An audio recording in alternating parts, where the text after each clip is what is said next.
Listen!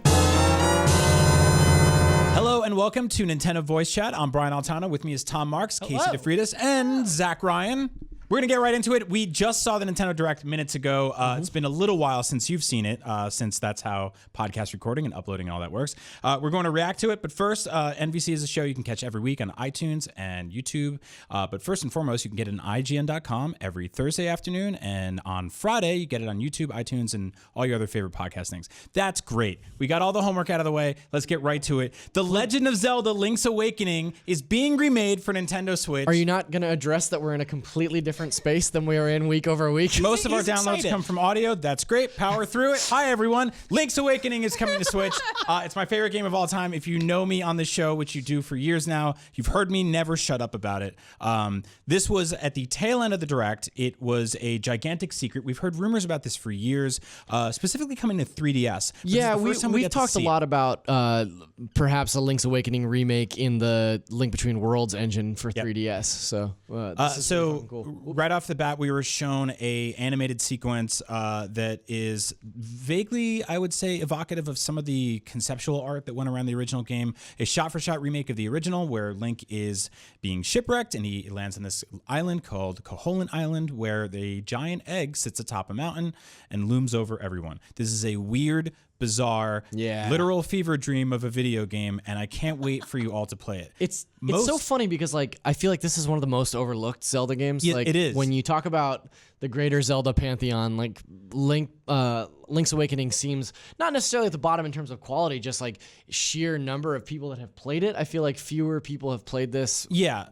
So it's really exciting that this game is coming to Switch where more people can get their hands on it. It's fantastic. We've only seen this game on the Game Boy Color, and recently the 3DS were the only ways to sort of like actually legally play this game. On Switch, it's bringing with it, first of all, a 2019 release date, which is fantastic. And secondly, a brand new art style, which looks almost like polymer clay, or it's got this sort of like toyetic, sculpty look to it, which I really appreciate. Everybody in our office immediately started making comparisons to those like 70s Christmas movies with like like Rudolph and those clay elves. Yeah, and I think we had heard rumors about a remake of this sort years ago. A, we had heard it'd be on 3DS, and B, we'd heard it'd be running in the Link Between Worlds engine, which I don't think it is, but it's obviously not in that art style either. It doesn't. Yeah, It doesn't. It's a totally new art style. Yeah, it's something they've never done before art-wise, but it doesn't necessarily look like gameplay-wise super far off of Link Between Worlds and how the camera is structured up above and the 3D world around it. But yeah, it looks really lovely, especially for just being something that we've never seen from Zelda before. And the cool thing is, like, we've seen Nintendo over the last few years experiment with this sort of craftier art approach to things like Yoshi and Kirby and even Paper Mario, but we've never really seen them take on sort of a flagship title like Zelda and go in that direction, since maybe Wind Waker, which obviously was polarizing when it launched, but has luckily, no pun intended, boomerang back to some place where people finally appreciate it for what it is, which is gorgeous. This is a fantastic game. It's a strange game. It's actually a lot darker and bleaker than I think a lot of people make it out to be. I have a feature going up in IGN very soon about that, because I will never shut up about this game all year. Now I legally can do that. Yeah, Brian, speaking This is your job now. Yeah, it's true. Thank God. Speaking of strange game, I never played Link's Awakening. Can you tell me why there are Goombas and chain chomps in that game? Yeah, because there's Goombas in that Zelda game. Yeah, Koholint Island is a very mystical, magical place, and you run into a lot of different characters. Like there are Goombas, there are chain chomps, like there are other hidden Nintendo characters kind of sprinkled throughout in cameos, and there's also like an alligator that will like wants to trade bananas with you, and there's like a man that's like in love with a goat, and like it's a very strange game. It's like very like even more so Twin Peaks than Ocarina and Majora's Masks almost. Like, definitely. Yeah, everybody's doing their own thing and they're all weird as hell. Like, well, yeah, I mean, I don't want to spoil the game because, like I said, you should play it, and I think if you haven't played it, you can go back and find it on those systems I mentioned earlier. But it is a very dreamlike game without giving away too much, and I think because of that they throw in a lot of cool stuff. Like there's a claw machine with a Yoshi in it. There's enemies that look like Kirby's. Like there's a kid that asks for a Yoshi doll. Like there's a character named Tarin who is straight up Mario. Yeah. You know, like there's a lot of like, they grabbed a lot of references, and this is a 1993 video game. It's sort of, you know, it takes place, I think, right after Link to the Past. Yeah. Canonically, like he leaves Hyrule, he gets on a boat, there's a shipwreck, and then he arrives on this island where he meets Marin. This is not a game about saving the princess. It's not a game about fighting Ganon or some weird wizard. Yeah. You're on a quest to collect 8 instruments. Yeah. I think it's 8 that wake the windfish, and the windfish can get you off of the island. That's the only way to leave the island.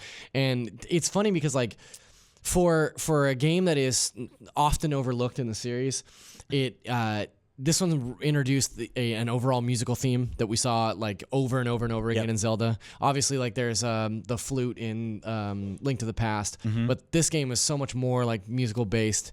And then also it introduced a lot of the ideas of like just these like really weird off-color characters that I think that the most important contribution to the Zelda franchise from Link's Awakening is the fact that they were like, hey, we can be weird, like we can get like really strange with this series and people will still dig it. And yeah, this is a very strange, like goofy game. It's also the first Zelda to let you jump. And to do that, you had to equip. Yeah, you had to equip an item called the Rock's Feather. I want to get on that real quick. One of the biggest sort of setbacks of Link's Awakening originally was that it was a Game Boy game and then a Game Boy Color game. And the Game Boy and the Game Boy Color only had 2 face buttons outside of Start and Select, which meant that you had 1 button for an item and 1 button for a sword. You could swap those out so that you just didn't have a sword there, but you could basically only assign 2 items at once at any given moment, which meant that a significant portion of your time spent playing Link's Awakening was going into the item menu, picking out the items you wanted to choose, assigning them to a button press, and then heading back into a dungeon. And so if you're in a dungeon where you had to, say, for example, pick up something heavy and throw it, and then jump over something, and then defend yourself with a shield, and then use a sword, imagine the amount of times you would have to hit and Start and Select to go back in there. So that's obviously fixed. The Switch has more than 2 face buttons. I assume they're going to get that one together. For realism, they're going to keep it to 2 only. I would actually be okay with a weird throwback. I'll pass, yeah. The other thing is that this game got a full sort of colorized version on the GBC, and with that came a couple of cool little elements, such as a colored dungeon, which was not visible on the original Game Boy version. Which, and when you say color dungeon, I think that this was one of the first Game Boy Color titles, and what they did was they essentially designed this color that the puzzles are all solved, or they designed this dungeon where their puzzles are all solved based on like color puzzles. Yeah. And so you couldn't cheat it. Which seems a little passé now, like at this point, but I wonder if they'll even include that dungeon. Yeah, I mean, it was a weird thing, and I think for the sort of like, posterity of having everything there forever, it'd be kind of cool. But most importantly, this is Link's Awakening. It's my favorite Zelda game of all time. It's one of the most overlooked. It makes me happy to hear, Zach, you're obviously a huge fan of it too, and you guys you haven't played it, but this is the perfect opportunity. Yeah. It's also, as a follow up to Breath of the Wild, it's so wonderfully peculiar. Yeah. To go like, here was that open world game where your sword breaks and you can do anything you want, to being like, well, this is a very, very different scenario. This is now childlike and wondrous and weird. And it's much more in line with Link to the Past or the original Zelda than. So I love the Link Between Worlds. This is similar gameplay. Yeah, I would say so. I mean, without the ability to turn into like a graffiti and walk on walls. Yeah. But yeah, I think if you dug that, you'll dug this. And the temples in this game are really, really good, really smart. Next up, another giant first-party game announced today. One that, once again, I think it was sort of rumored, or we expected in some capacity, but not like this. Super Mario Maker 2 was announced at the Nintendo Direct today. And it's not a port of the original. This is a brand new SKU, a brand new game. And with that comes some questions. So, first of all, immediate reactions to Mario Maker 2. How did you guys feel about this? I'm for it. Yeah.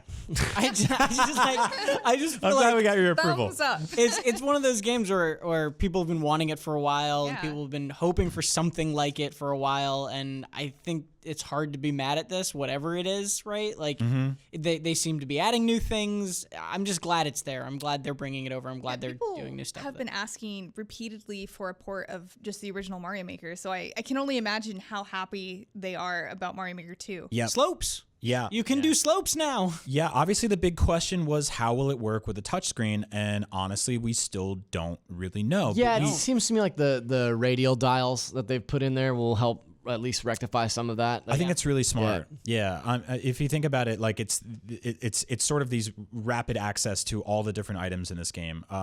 The sun from Super Mario 3 is here. There's thank you. There's a right, that guy. There's a couple new gameplay elements. I will say that I'm a little disappointed that we haven't seen any of the other art styles yet. There's nothing from Mario 2 yet.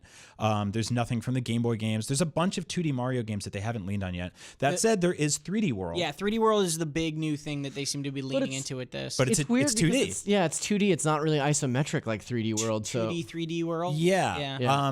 So still the cat suit will still work like it's supposed to, though, where you climb up walls, which I love. And we're seeing some like really just bonkers stuff. Luigi's in the game, that's cool, and some really crazy stuff in terms of the scale of bosses, and all of that. I have some questions. First of all, if you look at something like Minecraft, which has been ongoing for like a decade now, it's this gigantic system that keeps growing and they keep adding content to it. There is no Minecraft 2.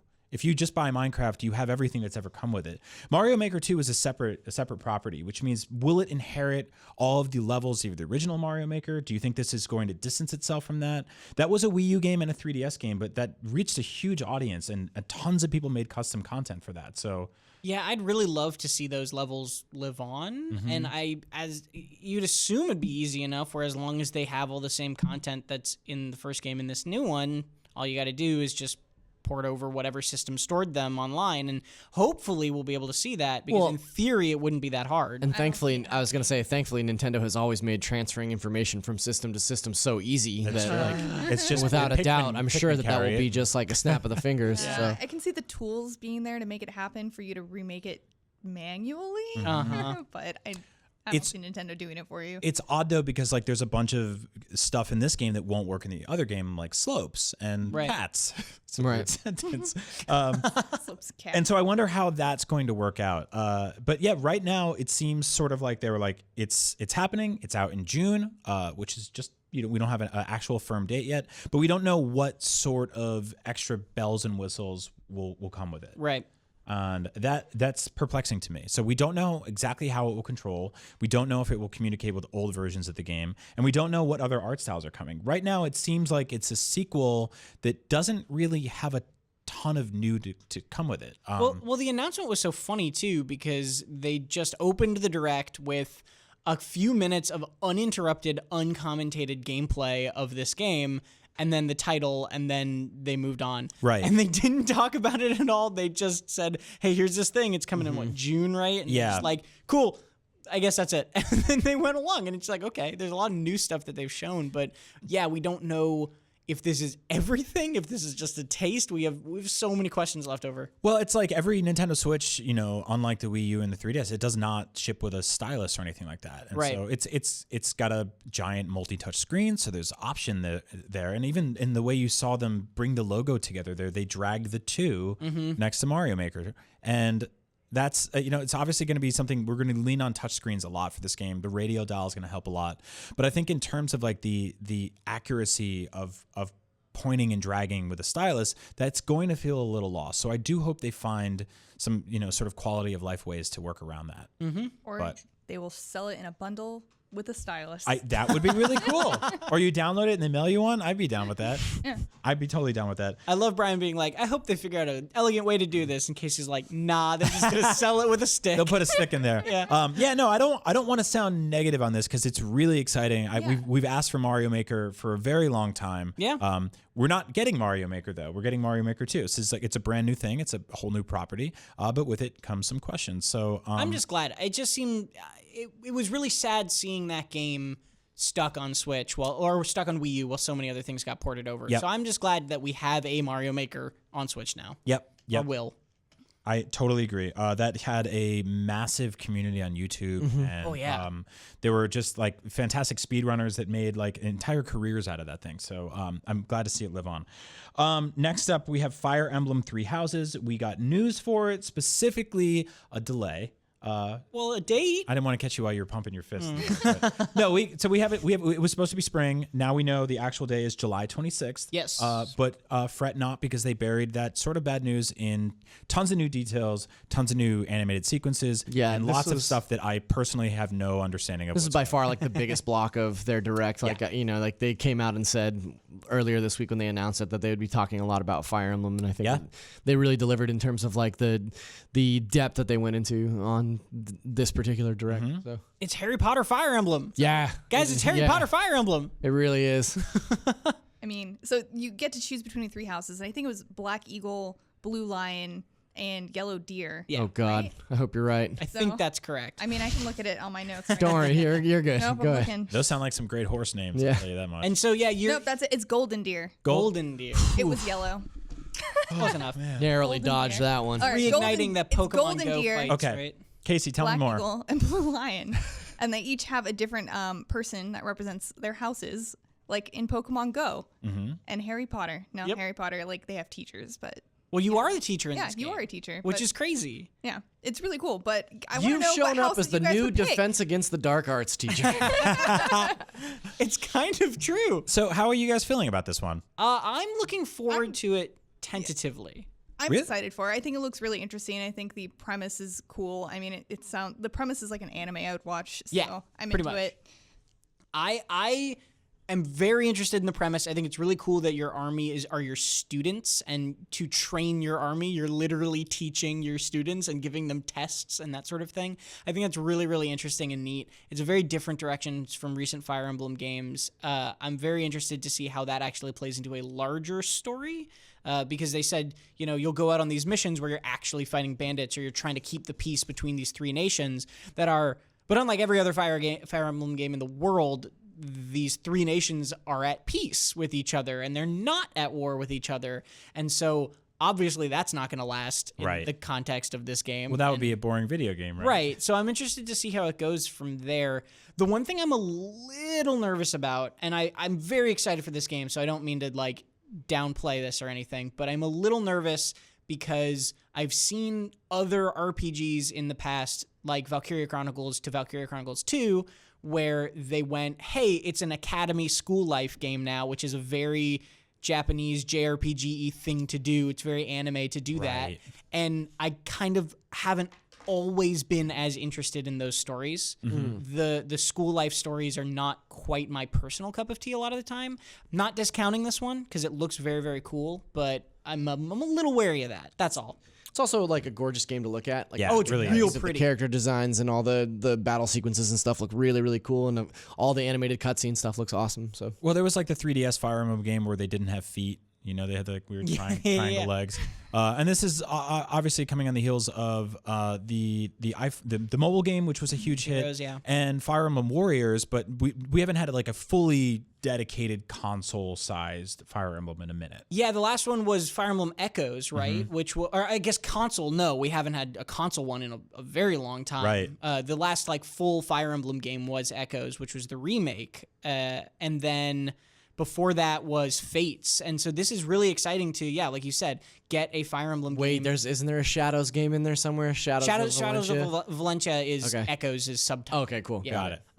And it's really, really cool to see a Fire Emblem game that's on home console levels now, because this feels very much like both this and the Link's Awakening announcement feel very much like the promise of Nintendo first-party games on the Switch coming to life. Yeah. Where it's like, now we're getting Pokemon games on Switch. Now we're getting Fire Emblem games on Switch. Now all these games that were traditionally kind of pared down a little bit. I love the 3DS, but had to be a little bit weaker, a little bit uglier on 3DS, are now coming to Switch and can just look great. That was one of the things you said, Brian, after the Link's Awakening reveals. I'm so glad this isn't on the 3DS. Yeah. I mean, no disrespect to people still rocking the 3DS. It's an awesome system, one of my favorites of all time. It has Link's Awakening. I don't want new games announced for just the 3DS anymore. If games come to both systems, great. If they come to Switch, great. If they come to just 3DS, that kind of sucks. Yeah. Like I don't disagree. I'll be blunt. So this is I believe the 16th Fire Emblem game, and full transparency here, and I think Zach can echo me on this.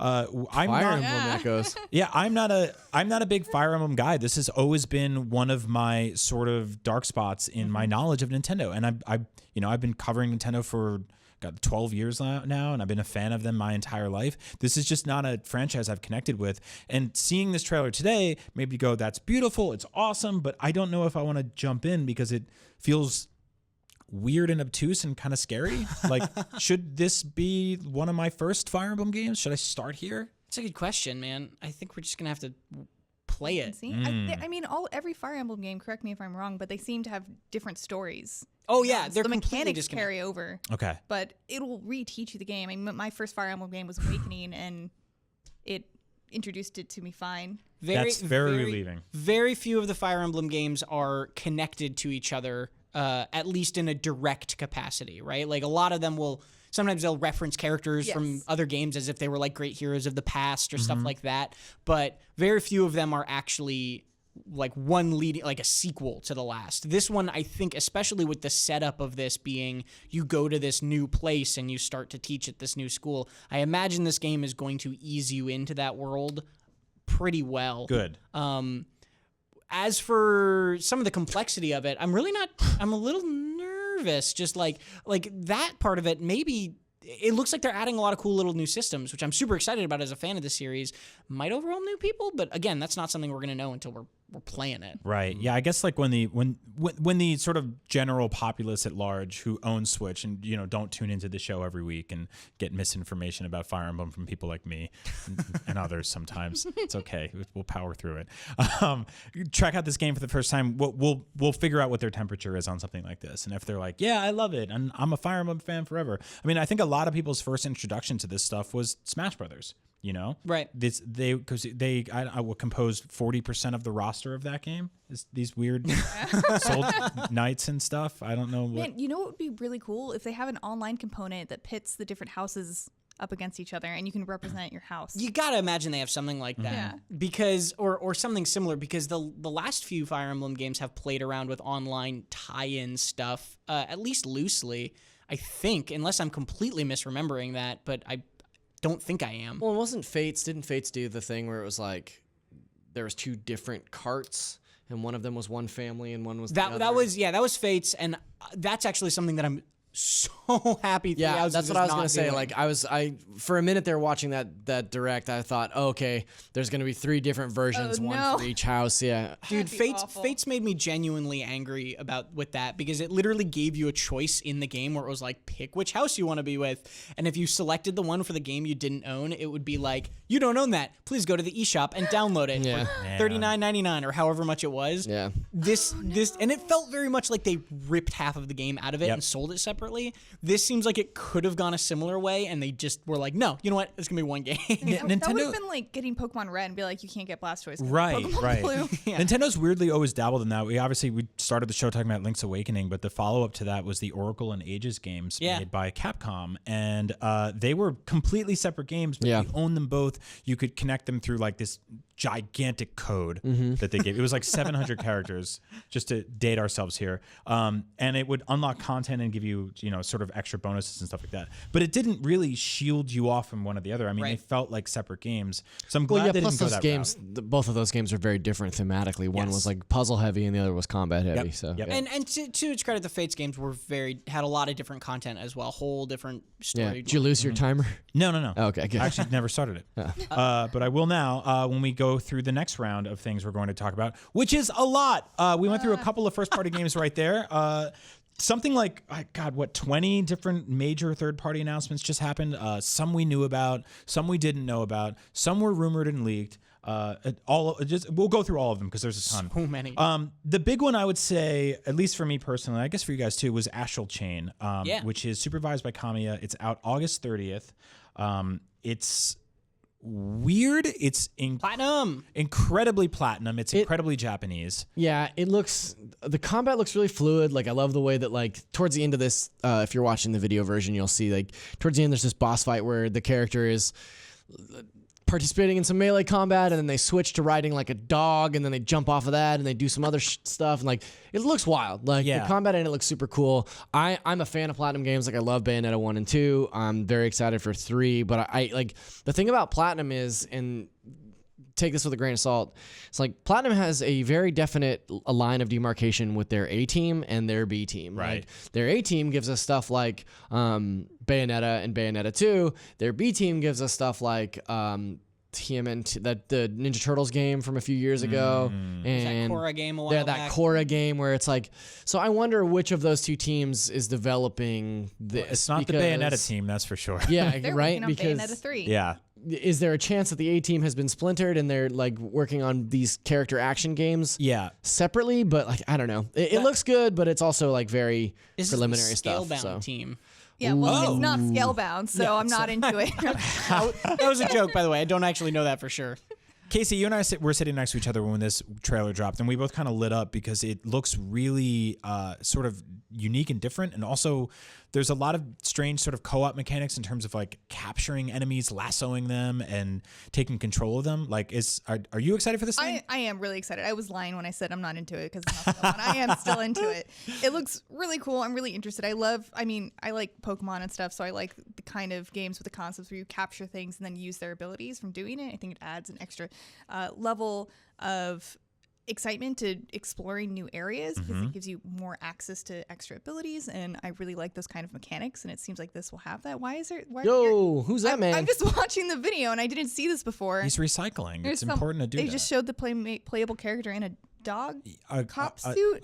You know what I like is I like the It's idea of, 2019. There's no kink shaming. of a crazy like over-the-top action game that ends with a guy coming out and just doing some janitor work. Like, you guys really messed up Shibuya. We got to clean this up. They were police, protect and serve, man. That was footnoted with a quick note that Bayonetta 3 is still happening. I think after the Metroid Prime 4 thing, it's nice to get a little check-in on a game that we haven't heard a lot about in a very long time. Well, also they knew they couldn't announce a brand new Platinum Switch exclusive Without game talking and then about Bayonetta, yeah. be like, oh, sorry, no Bayonetta Yeah. news. That's Like right. they just were like, hey, it's happening. Yeah, that word got away from me, Zach.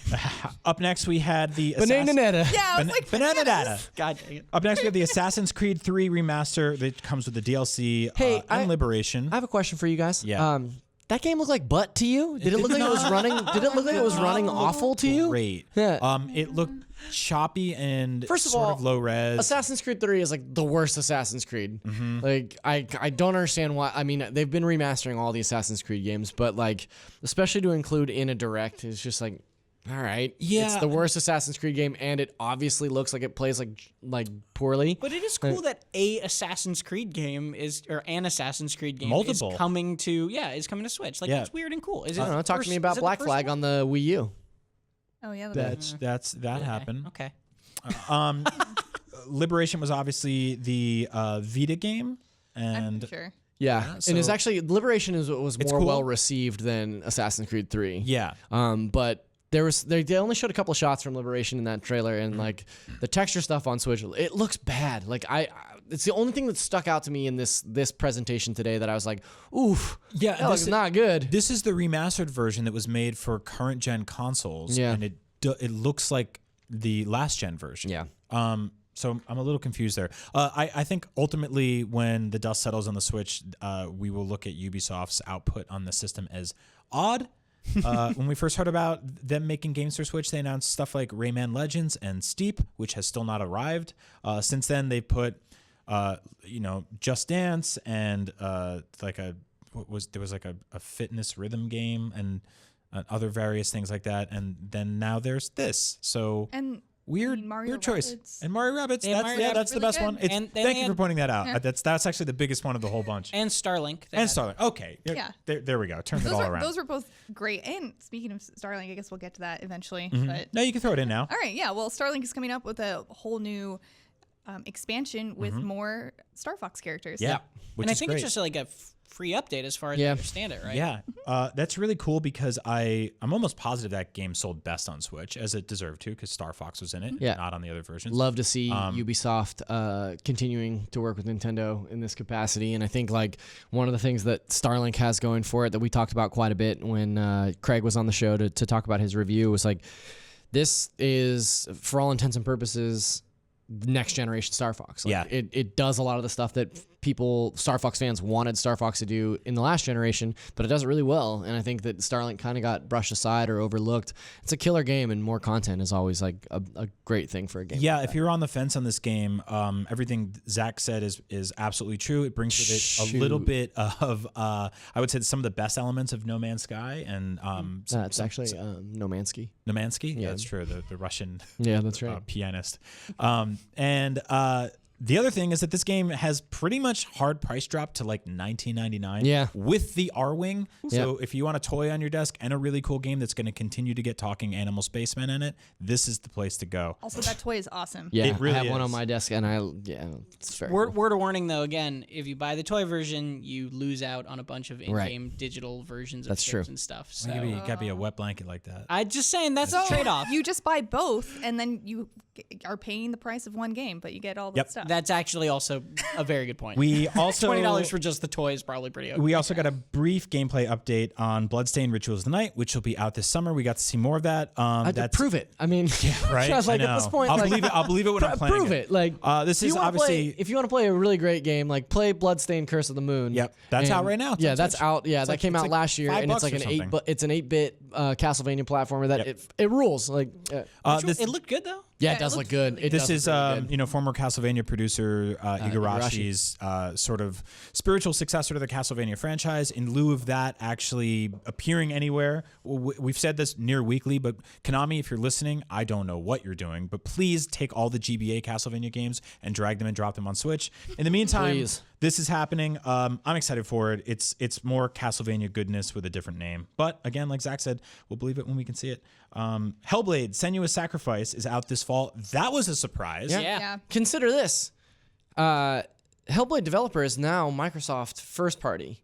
Like, they're in-house basically with Microsoft as of last E3. So this is just further support from Microsoft on the Nintendo Switch. I think it's really wild that they're like getting so chummy now. So. Yeah, we talked about their live app potentially coming to Switch last week, and the idea of having multiple things on Switch that are Xboxy feels gross, but I'm kind of into it. But Hellblade was pre the merger. That's true. right? It actually, So- Hellblade actually came out on PlayStation 4 first. Yes. Yeah. Before it came to Xbox. And That's it was right. reviewed And then they incredibly bought well. Ninja Yeah. Theory. Yeah, it's a 9 great. out of 10. It's a really, really great game. It is very, very cool. It also seems pretty well suited for a handheld system because it's best played with headphones anyway.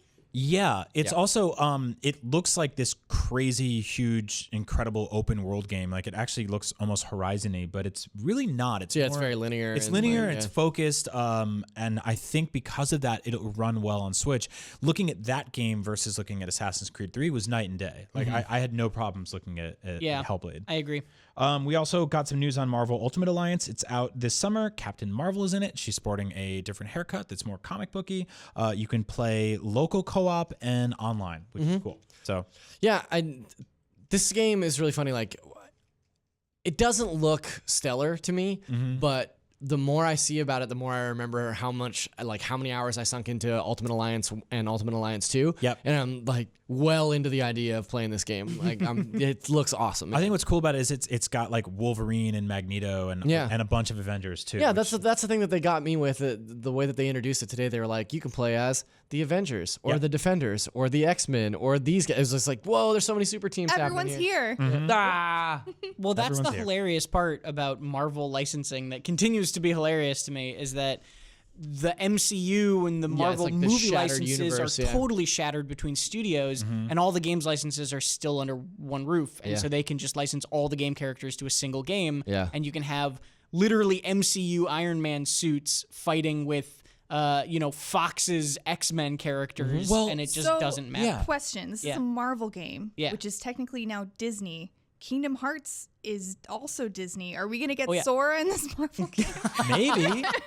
I was holding Not out for the before he other way comes to around. Smash. Yeah. I was holding out for Kingdom Hearts 3 to have a Marvel world and a Star Wars world, and that didn't happen, and I was sad. Well, so very brief side note, but I think what makes the Marvel universe so fun and exciting right now is how loose they are with all of these rules. Whereas Star Wars is like, oh, Luke's in your game? Well, it's got to be canonical, and it's got to be between these years, and it can't be a legend, and this is what he was doing, and this is where Han had a beard this year, and blah, blah, blah. It makes it so difficult to make a video game, as you can see by the lack of Star Wars video games we're playing all the time. Just got sad for a second I'm there. sorry. About that. It's been a good day otherwise. Remember, Link's Awakening. Link's Awakening. That's right. Power through it. 2 back-to-back Dragon Quest announcements today. We got Dragon Quest Builders 2, which is out July 12th. It's been out in Japan for a while, but that's here. It looks cool. I got really into the last game. Yeah, hey, Zelda fans, if you love a good Zelda, play Dragon Quest Heroes. Like, I feel like Dragon Quest Heroes went so under the radar, but it's so Zelda-y. Yeah. And has, like, such a great building mechanic. And, like, Brian and I both kind of got sucked into the first Dragon Quest Builders, and, like, such a fun, charming little game, and this one looks bigger and better. So. It's really cool because it's got a little bit of Minecraft, but imagine if like Minecraft had RPG elements that gate kept you from certain items and quests, and the better you got it, the more you played, the more you unlocked, the better your stuff got. It's so like really a prettier Minecraft with a story and RPG elements. Yeah, Cool. with some Zelda thrown in there. Yeah. And it still has co-op. Yeah. Yeah. So I'm into that. Hold on. myself. I need to take a deep breath before this one. Yeah, you're not even halfway through this list. I'm not even halfway through this title. Dragon Quest XI's Echoes of an Elusive Age Definitive Edition will be out this fall. Yeah. It looks really cool. Yeah. It's really pretty. That is a really long title. Yeah. Yeah. Dragon Quest 11 Echoes of an Elusive Age has already been out. Right. It's been out for a while. It's actually it came out in 2017 in Japan. Yeah. It came out last year here, last year in the fall here. Jared Petty reviewed it, gave it a very high score. Jared loves the Dragon Quest series. Dragon Quest sort of has always been second to Final Fantasy here in the States, but is Japan's like premier role-playing franchise. And this is the first one in a very long time, and it was sort of poised to be like their breakout game in the US. I don't know how it went sales-wise, but it was critically super well received. Awesome to have this title on the Switch. And the crazy thing that's happening with this game is they're adding so much stuff to the Switch edition. So the 3DS version had sort of a scaled down graphic wise version of the console brethren, right? But then they also had the ability to switch over to a 16-bit version, which wasn't included in the PlayStation version, but will be included in the Switch version. So cool. Yeah. There was no Japanese dialogue track, but there's a Japanese dialogue track for the Switch version. There is added stories, so there's character-specific like side stories, side quests that you can do for the Switch version. So like, it's funny, like, we use the term definitive edition like pretty casually around here, but this really is the definitive version of this game. And I've been on the fence about Dragon Quest XI because it's like another 100-hour JRPG. But to me, like the amount of stuff that they've crammed onto this Switch cart like makes it totally worthwhile to me. Like I'm not a huge Dragon Quest fan. I've played 5 and 8 and I really liked those, but I'm really stoked to play this one. I've heard it's great. Significantly large portion of this direct dedicated to Dragon Quest in general. What are your And the thoughts on background that? of the main character. I wonder why. Oh, is it because he's going to be a Smash Boy? Is that what the hypothesis That's my is? theory. Yeah. They spent as much, if not more, time on Dragon Quest Builders 2 and Dragon Quest XI's than they did on Fire Emblem. Oh yeah, Right. you know what we They didn't spent talk about? a ton of time. What? We didn't talk about the other Smash Boy that was like barely in the game. Yeah. Oh yeah. Joker in Smash dropped onto a black screen. We saw his character model, we saw his butt, and then he disappeared, and it said 3.0 question mark. See you soon. And that leads me to believe that he is not ready. He's not ready. They are not ready to show him yet. It did look like an in-game model. Yeah, for sure. Not in any sort of in-game capacity. Yeah, so he drops in April. You'll be able to Before the end of April. Before the end of April. So we don't know when yet. at some point in that 30-day span, and you'll be able to buy him. You just don't know what you're buying yet. Tomorrow So- is before the end of April. Yep, there he is. There he drops. I'm There's gonna his buy title. him anyway. I know. Oh, yeah. We Already all know are. he's great. I am 60 hours into Persona 5 because of the trailer that announced him for Smash. Great news. You have 50 more hours to go. Dude, I'm mourning that. I want to keep playing that game forever. We're gonna power through some more announcements real quick here. No, it's okay. Ononaki is a brand new RPG from the I Am Setsuna devs. So, you interested in that? No, I'm sorry, I fell asleep there for a minute. Okay. I think you and I were both, I don't want to say the word burned, but I think both of us tried to get into the last two RPGs. Setsuna, specifically like Tokyo RPG Factory, is this like subset of Square Enix that they specifically are making games that they want to have this like nostalgic feel. Right. But I Am Setsuna and what Lost was the Sphere? second one? Yeah. Lost Sphere. Both of those games sort of missed the mark, but like not just for us, but like kind of across the board. You know, like I think they're like 6 to 7.0 rating games. Yeah. And it's like the first one was like heavily influenced by Chrono Cross, but it just feels a little too old and is a little too plodding. It was also and the setting was so just samey, snowy. It was the and entire game looked at. They're like, boring. They're yeah, boring games. They're boring. Like that's such a bummer So- to say because like I love old school RPGs. Yeah. But To this one's credit, I think this one looks a lot more vibrant, a lot more varied, and also the combat looks really fun. can you think of another adjective starting with V that you want to throw out there? vivacious, Vibrant, varied, vuvuzela? vitriolic. But the action combat in this game looks a lot better. It's a lot more dynamic. It's quick. It's moving. And I really dig it. So, will I be story burned a premise- third time? We will find out. Yeah, the story premise seems really cool too. I guess in this world, your spirits can turn into, once you die, you can Yep. turn into a monster in reincarnation unless someone saves you or Yeah, something. So I'm into It's that. impossible to know. yeah, Yeah, who nobody knows? knows. That's what it sounds like from the trailer. Zach, we're going to lose you in a minute, right? Yeah, You're I the have one? to go. Before Yeah. you leave, I want you to do me a favor. Take this pen and on the back of a piece of paper, write a number through 1 through 10, 1 being the lowest, 10 being the highest, of your review of the Direct. Do not show us, and we will read it in lieu of your absence when you're gone. Okay. So we'll miss you.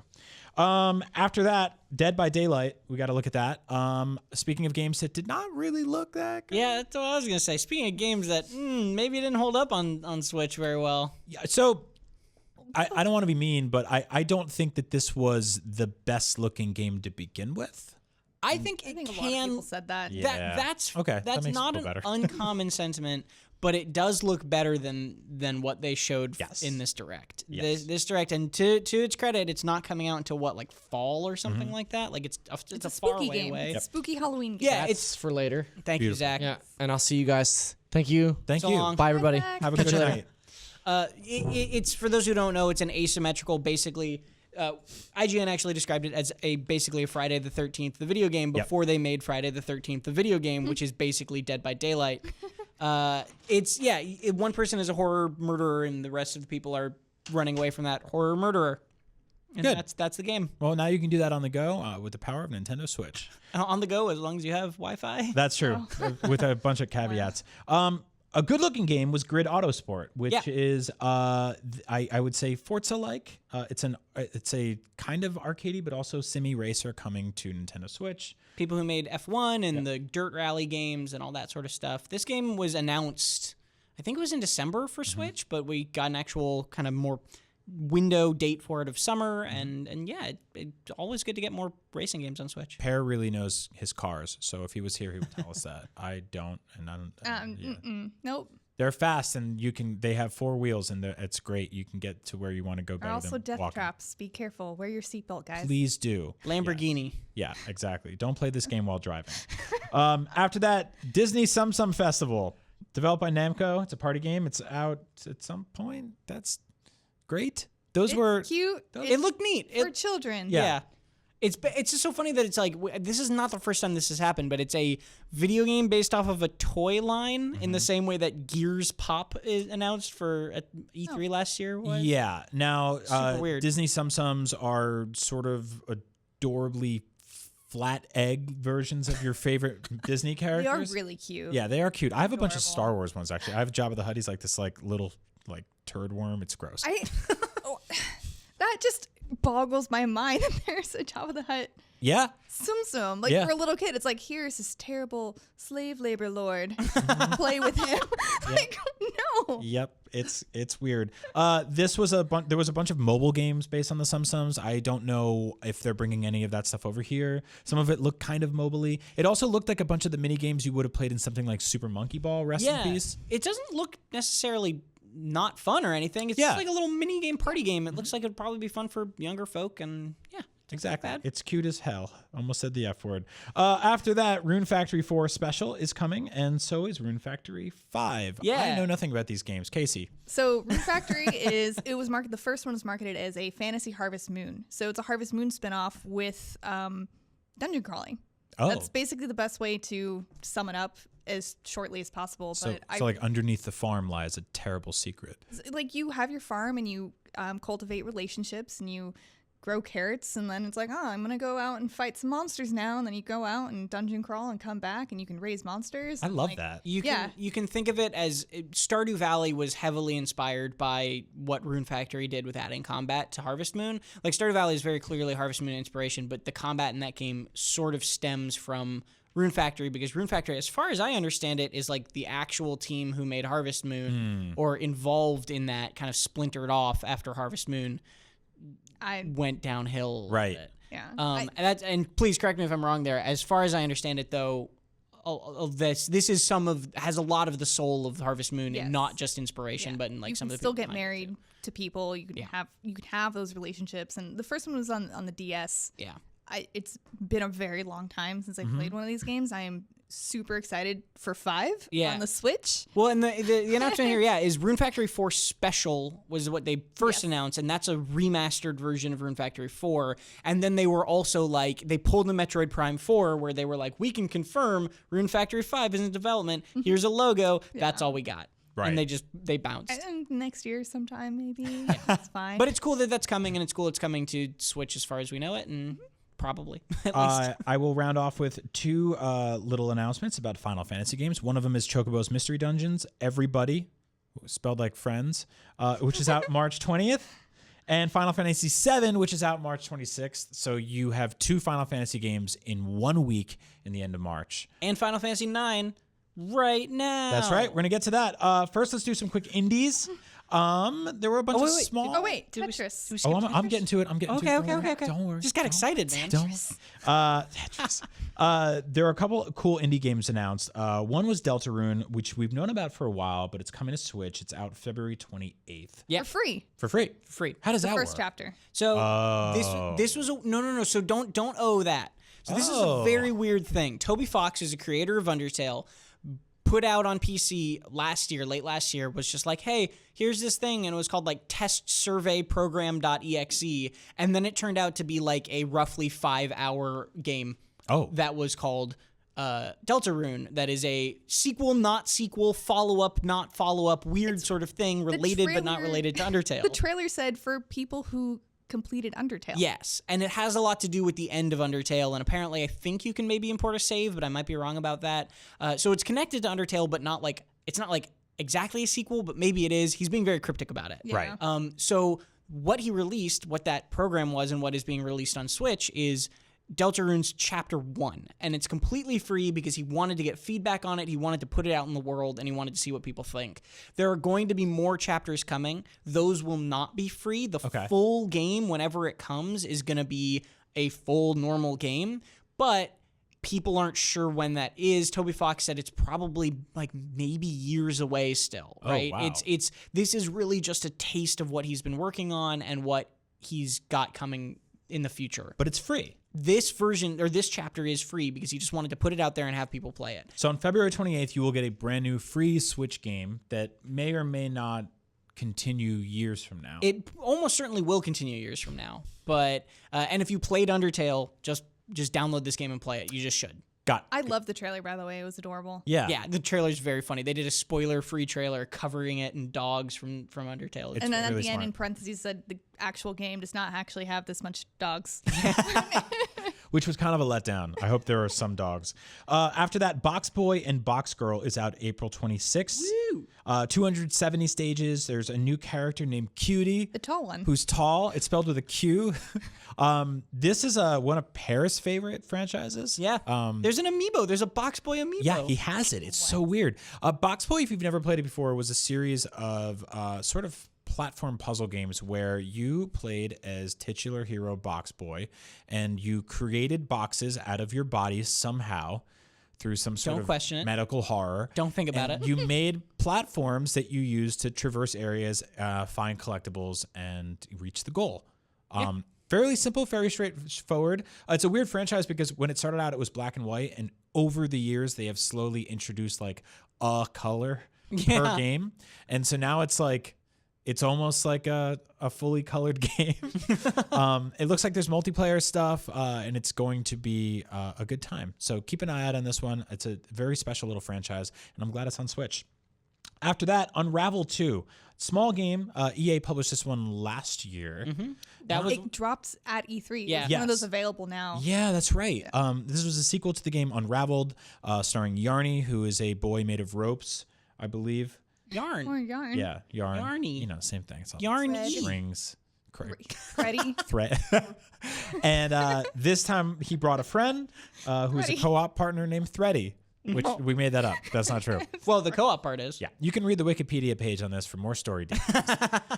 It's weird we're not getting the first Unravel, but maybe this is EA doing one of those like see how it sells kind of things. Well, it's funny. The developers of Unravel 2, back when Unravel 2 launched, did send in some interview like, why isn't this on Switch? And they were like, hey, it would have delayed, like developing it for Switch would have delayed the release, and we wanted to release it right away. Right. And so now they're just releasing it, which is great. Which is cool. Yeah, more places to play a cool game, and Switch is a good spot for that.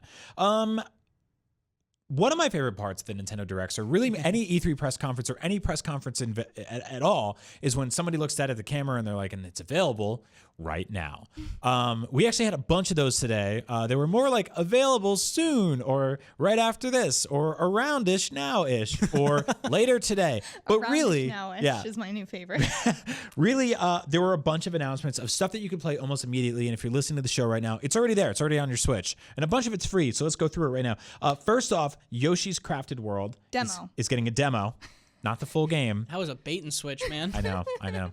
You got me. And that's available right now. You can download that demo right this second. As of the recording of this show, it was not there. All the rest of the things on this list were, but this was not. And I'm kind of bummed about that because I want to play it. This game looks really cool if you don't know anything about it. It's the next Yoshi title. It looks entirely like it's made of discarded Labo and paint. Coming out late next month, right? Yeah, he's got like tons of different costumes now, which is one of the things we saw. And there's just lots and lots of weird little dinosaurs with tongues that eat apples and poop eggs. I don't understand it, but it's here, and you can play the demo today. That's my speed. Yeah. After that, Daemon Ex Machina, we saw a whole presentation of that. It looks cool. I'm into I'm really it. excited to play the demo. Yeah. So the Definitely demo. doing that tonight. When can people get that demo, Casey? Right now. Available right now. So you can check that out. And they said specifically to tweet at the devs and the team working on it to give them your feedback on the game. So And if you also- like it, let them know. And if you don't like it, let them know, but be nice about it.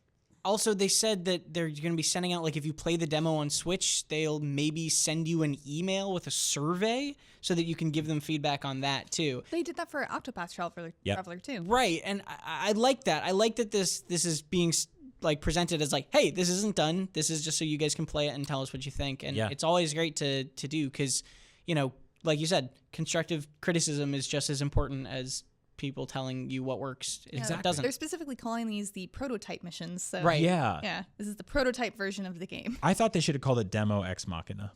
But that's just Man. after that, Captain Toad. Remember him? He's back with a friend, Toadette, who was also in that game already. But now you can play the entire game as co-op with free levels and free updates that are being added right now. And also paid DLC, which I think is out now as well. No, so this is a little bit of a weird thing. Oh, right. You can pre-order it. You now. can buy the paid DLC right now.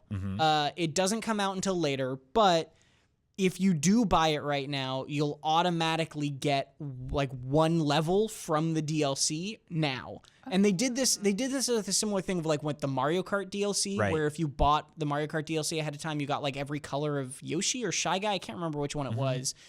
So this is a similar thing where if you pre-order the DLC, you can immediately get an extra level. Otherwise, there's 18 challenges and 5 maps or 5 levels or whatever it is, that are going to be available in the full DLC. Which is great, too. They also introduced this purple Captain Toad, which we just saw a second ago. I don't know who that is, if that's Captain Todd or Captain Ted. I don't know. Give him a name, or her.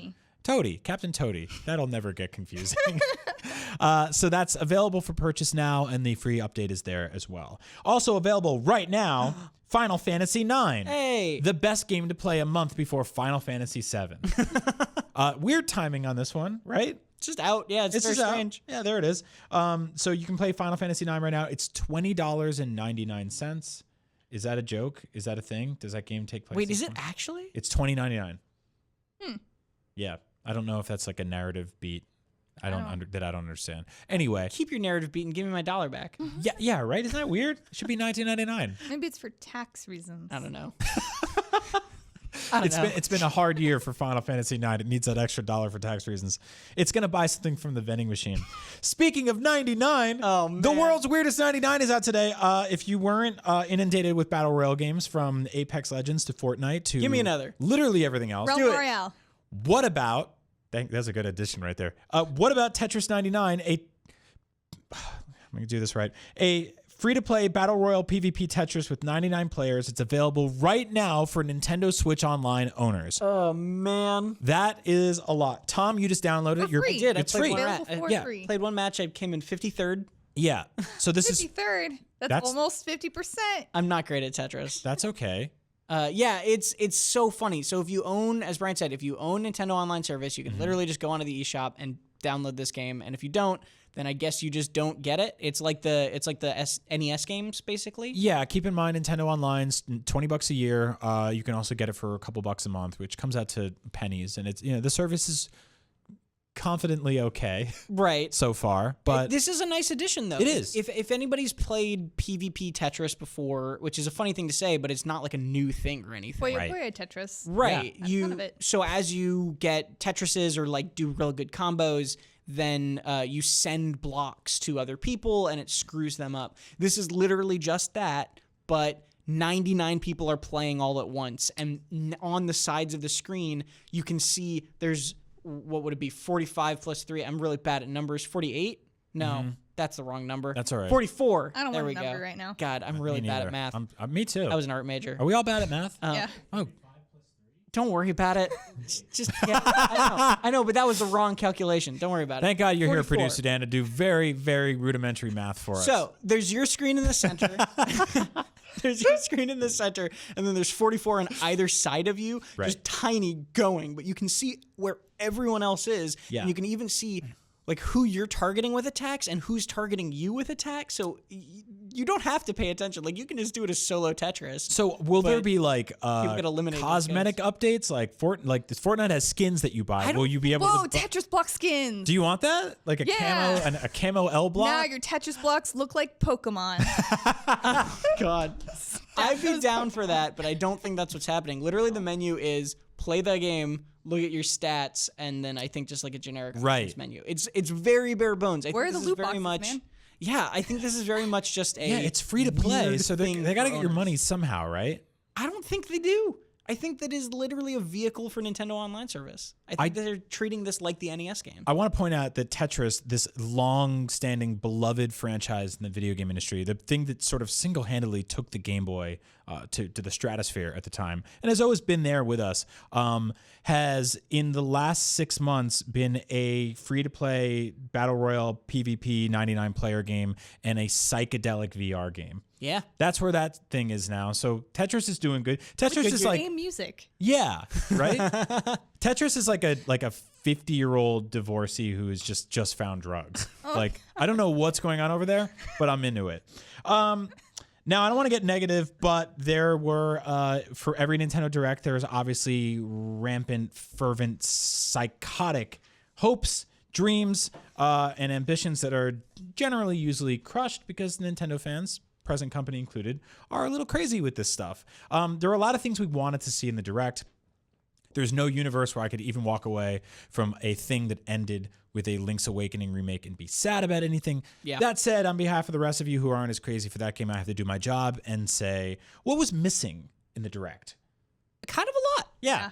I mean, this is the funny thing is I agree with you. I think that this Direct was packed to the gills with really cool game announcements and really cool stuff. We did the math. I think there was like 31 games mentioned in 36 or 7 minutes or whatever it was. Yeah. Which is a ton. And they went in depth with the ones that they did show off too. For some of them, I think that was really cool. But yeah, like outside of Zelda and Mario Maker, we didn't get any information on any of the games we already know about from first party from this year. Dying to see games besides the Fire new Emblem. Pokemon game. Yeah. Yeah. I really want to see it. There was I no think Pokemon. We're probably going to see it around May because historically that's when we get news about the new Pokemon games that come out in fall in May. Well, isn't So- Pokemon Day coming up? Pokemon Day is coming up at the end of February. Yeah. So what are the And odds? they're doing Treehouse chats at the Nintendo store in New York for Pokemon Day. Do you think we'll get another direct? Maybe we will get a Pokemon Direct for Pokemon Day. Do you think we'll get 2 directs this close together? I mean, they've done Pokemon only directs really close to Nintendo Yeah. directs before, so So you're saying there's a chance? there's a chance. I love Brian but- literally 2 minutes ago being like, Nintendo fans usually want a lot. We overestimate. And then we're like, will we get another direct in less than 2 weeks? I'm like, I'm satisfied, and I see somebody like the waiter carrying food across the. I'm like, bring that to me. Yeah. So we did not get anything from Pokemon. No Pokemon. That's one of the biggest titles of the year, probably the biggest actually in Yeah. terms of sales potential. That said, Pokemon Day is coming up. We have E3 coming up. We have a whole bunch of things. That's a fall game ostensibly, so I think we have plenty of time to unpack. Exactly. But we didn't get any Animal Crossing, which surprised That's me. crazy. That surprised me a lot. Yeah, I thought we would at least get like any little something for that. We haven't seen any gameplay for that game. We've seen sort of a cinematic of Isabel in her office being like, "We're doing it. We're working on it." And Tom Tom Nook. Nook Tom, yeah, he was being there. sad on the internet. I love that guy. I hate that guy, but I love that guy. You know how it works. But yeah, it's kind of a bummer to not get any of that. I think my theory for Animal Crossing is that it's going to be their E3. Like it's going to be their show floor. It's going to be the bulk of their presentation. There's going to be a lot about that game. That's it. And then like a December release or like a end of the year release is what you Yeah. I mean, I hope they space it out a little bit, because I was actually like, last year we were sort of like, hey Nintendo, where's the big stuff? And they gave us Pokemon, which I got into for the first time in my career. And then like 2 weeks later they were like, oh, Smash is here. And I stopped playing Eevee, and I went back recently and I was like, I don't know what I was supposed to do. I think I have to bring like a shoe to somebody. I don't remember anything. So I gave up on it. Oh no. I know. So And it's all the Smash's fault. it's all Smash's fault. Thanks a lot. So I hope that like they space Pokemon and Animal Crossing this year. I would love to see Animal Crossing late summer. It's such a wonderful game. Yeah, I well love that game so now much. we're getting Fire Emblem in summer. So Yeah. I don't know. We got Joker and Smash. We didn't get gameplay. So the Smash segment was one of the more disappointing ones for me because it didn't feel like they had anything to show. It felt like they had a meeting where they were like, Smash Bros is the biggest thing we're doing right now, and people will be mad at us if we don't like put anything in here. So we'll say, hey, there's another update coming, but we can't tell you a thing about it. Hey, Joker's going to be here before the end of April, but we can't show you him or tell you anything about him. Hey, here's some new amiibo, bye. Like, Right. It was very quick. It was very devoid of actual information beyond the timing of the 3.0 update and the timing of Joker. I would have really, really, really, if he's going to be here in the next month and a half, I would have loved to see any amount of gameplay of him today. And I'm bummed we didn't get to see that, but also it's nice that he'll be here in the next month and a half. That's which is true. exciting when we just got Piranha Plant like 2 weeks ago. Yeah. I mean, I'm gonna get him. We talked about this earlier. I'm gonna get him anyway. Yeah, you're buying it no matter what. Or like even if they didn't show gameplay, I would have loved if they had shown any of his like stage, because we still don't know what the stage from. Or if they played music. Right. Yeah, the music in that game. If they don't have Last Surprise, the battle music from Persona 5, like I'm gonna lose my mind. But I'm sure they will. Yeah, I would have loved just any little bit of more information besides just here's a vague release window. Totally agree. Another direct with nothing Metroid related. Yep. There remains outside of the NES game, no Metroid on Switch. We got an update on Metroid Prime 4 recently that it was effectively rebooted and kicked over to Retro Studios, the makers of the Prime trilogy. Great news. Which In lieu means of don't that- expect to see anything about that game anytime soon. Anytime soon. And so I don't know, maybe selfishly expecting a make good in form of Metroid Prime Trilogy. Even like any of the GBA games, Zero Mission or Fusion would be an awesome touch. Nothing on that. I'm not disappointed. I'm just sort of like, Is it a thing? Is it happening? Will it ever I happen? think it has to be a thing. Do you That's think why they're- I'm not worried about it. They have to do it. Do you think they'll? trilogy Do you think they'll wait until like right before 4 is ready to go? Because if that might be years away. Well, I mean, they released Bayonetta 1 and 2 Right. already, and Bayonetta 3 is still just a logo at this point. That's true. Yeah, man, that sucks. Anyway, we also didn't see anything from Mario Kart Tour, which was recently delayed. That's the mobile version of Mario Kart. I have a lot of questions about how that's going to work in terms of controls, in terms of characters, where the money element comes in, because you know it'll be there. Yeah. With mobile games, I think Nintendo learned their lesson with Super Mario Run, which is one of my favorite mobile games ever. It was $10 and you just got everything. You never had to pay for anything ever again. And investors hated that. Mm-hmm. That's the one thing they don't like is Lovely. getting, yeah. Well, Mario Kart Tour is less surprising that we didn't see it just because this was a Switch focused Right. direct. But yeah, it is, after that delay, there are questions about, hey, what's going on with that? What does it look like? On that note too, no 3DS in this direct. Yeah. Are we done? Are we good? No, Are we- I think this is just a Switch focused direct specifically, right? But So then the- again, I mean, isn't there's a Luigi's Mansion game coming just for the 3DS? Yeah. sure. Yeah. So Why not? uh, I'm sorry. I'm kind of with Brian on this one of like, I'm checked out of the 3DS. I am too. Wait, is there? Yeah.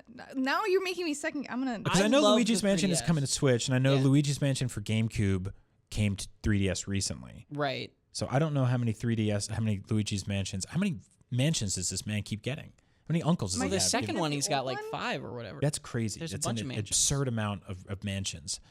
Anyway, while Casey looks that up, Tom, was there anything else that was sort of really sticking out? Okay, no, it just came out last year, and I was confused. It's okay. Yeah, there's a sorry. lot of Luigi's, there's a lot of mansions, and it's very confusing. Is there anything else that I would have wanted to see or would have presumed we would have? Yeah, there were rumors kicking around about a top-down 2D multiplayer Zelda game. Yeah. I don't care. We get Link's Awakening. I don't care anymore. I don't need Triforce Heroes 4 or 3 or whatever it is, or 2. I'm totally okay with the Zelda announcement we got Yeah, today. it's so funny to like when you say multiplayer Zelda game, it sounds weird in this age where everything's turning into a battle royale and PvP. But there's tons of precedent with that with Four Swords Adventures and like you said, Triforce Heroes and Right. I think that probably one of those is in development. I don't know when or where or how or why or any of that. I'm not surprised we didn't see it this time since we did see Link's Awakening. I would have been surprised if we got no Zelda this direct. I'm not surprised that we didn't specifically see a multiplayer game. I agree. To wrap up, we will all give our scores out of 10 for the Nintendo Direct. Let's start with you, Casey. Oh no, I didn't even think about this. I'm gonna give it an 8.5 That's great. for great. Yeah, that is great on our scale. Yeah, not quite amazing because there's missing a couple of things. They didn't have, like, you got an announcement that made you tear up. Yeah. I didn't get an announcement that made me tear up, so it's great. What but would not, what but would not have made you perfect. cry today? A incredibly beautiful Pokemon game. Yeah, I think that would have brought Or you to a Scalebound coming to Switch. What about Monster Hunter World on Switch? Oh my god, no, a brand new Monster Hunter game 10. Yep. for Switch. Now you're getting greedy. Okay. Monster Hunter Stories 2. There you go. All the games that would have made me tear up. Zach Ryan says 8.0. Very good direct. Still no MP trilogy. That is the Mario Party trilogy, obviously. Still not on Switch. No, he's talking about Metroid, obviously. I'm right there with you, Zach. That's a bummer. Yeah, that probably would have brought it to a 10 for me. Tom, what about you? I'm somewhere in the 8s. I'm not exactly sure where, but I'm along with you guys. I think I said it earlier, I think this was a really, really jam-packed, cool direct that had a lot of great stuff. I didn't feel like there was much in this that was like disappointing. Right. Probably like Tsum Tsum Festival was the most disappointing, and it was like, or at least the thing I wasn't interested in, and it was not a bad-looking game still, right? But yeah, missing some of those real bangers that I wanted to see, and probably Animal Crossing would have brought me to tears. Oh, Hold on, man. wait. I need to redact my score. It's actually an 8.7 Wow. because Rune Factory. I forgot. Oh, nice. Fair. I'm gonna go high and give it a 9.5 for obviously I incredibly wonder why. biased reasons. It's not every day my favorite video game of all time Brian. gets a new remake with a bold new art style that's beautiful and makes me cry. Brian, So. what shirt are you wearing? I'm there? wearing a Link's Awakening shirt. He didn't know this I was didn't happening. know. It's absolutely insane. It's just one of those things where like sometimes everything just comes together. It's like a rainy, crappy day in San Francisco, and I was kind of in a funky, gross mood. My pants are still wet. It's bad. From the direct? No, from the rain. From the rain. I peed my pants. 9 out of 10. Ladies and gentlemen, that was Nintendo Voice Chat. Thank you so much for bearing with us through all of these announcements. We probably could have done 2 hours, but we have to be mindful of everyone else's time here at IGN. We're not the only show at IGN. You can also watch Beyond, Unlocked. Max and I are working on a Up at Noon replacement shaped thing. What are you guys working on these days? Anything cool? Kingdom Hearts 3 wiki. All right. And a weird feature that you should look out for, and please don't hate me for later. I'm not going to tell you what it is right now. You'll know what it is when you see it I'm on asking IGN.com. you. The second we turn the microphones off, I'm asking you. Tom, how about you? I'm working on Persona 5 mostly. Going through Mementos right No, I don't know. I'm just doing a lot of different stuff. I jump around. Yeah. I got this Rubik's Cube in my desk. I've been stuck on it for a couple of years. I'm on a sandwich too right now. But That's a good look. That's an NVC. You know where to find us every single week. And so catch us next week. We'll be back. I'm sure we'll be covering news that had just broken right after this, or right after we record next week, because that's usually how it works. But we got lucky this week. Link's Awakening, baby. Thank you so much for watching, and remember to Get the thing.